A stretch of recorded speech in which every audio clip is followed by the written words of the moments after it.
Alright everybody, today's video is going to be a long one. I'll be discussing the breadboard and a lot of other terminology. So let's get right into it. So, this is my breadboard, and as you can see here, there are many different holes and red and blue lines and all different sorts of things. When you first look at a breadboard, you may be overwhelmed.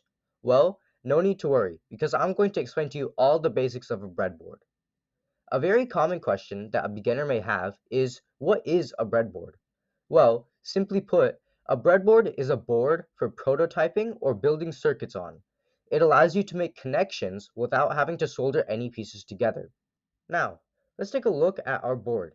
You can see here that there are different types of strips, some going horizontally and some going vertically. You can see that the ones going horizontally have a positive and negative symbol here on the side. The strips that are going horizontally are called power rails, and these symbols are actually just suggestions that can help you power up your circuits. The reason I say suggestions is because you're going to be the one powering up your circuits, and that means you should be the one to decide where the power is coming from and where it is leaving. When working with complex circuits, it'll be hard to remember which cable is coming from your power supply, and other issues can occur if you mistake one wire for another. These annotations on the side here are just a guide to help you know where to place your cables.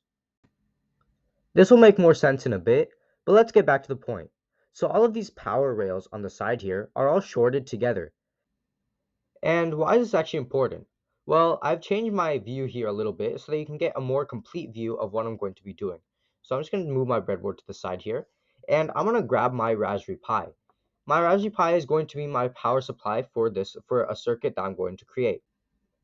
Alright, so now I'm just going to connect a power cable to my Raspberry Pi. This power cable is now going to be connected to a power rail on my breadboard. Now I'm supplying power to my breadboard. So I can take a resistor over here and set up anywhere along these power rails. That means I can start my circuit here, or I can start it here, or I can start it all the way down here if I wanted to. I'm not going to build a circuit now, but the point of this was just to show you that once you supply power to your breadboard, it'll be available anywhere along your shorted line. Just like the power rails are not connected from the left side to the right side, they are not connected from this side to the other side. If you did want to do this, all you have to do is take a jumper cable and place that into both terminals. Then, with power from our Raspberry Pi, we can take our end and plug it into this positive end.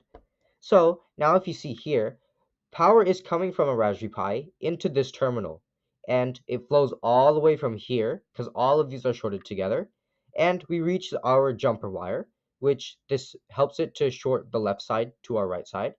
And so we continue, the power is still available, and then it reaches this jumper wire, which jumps the power from this side to this side. And we can now just start building a circuit from anywhere along this positive side. So I'll just take a resistor, and we can just start by plugging it into this positive end, and we'll start from there. There are many different types of breadboards. The one that I have purchased and came with my Raspberry Pi is called a full breadboard. The reason this is important is because of how the power rails are shorted together. You can see that my power rails have a wire in the middle of the breadboard.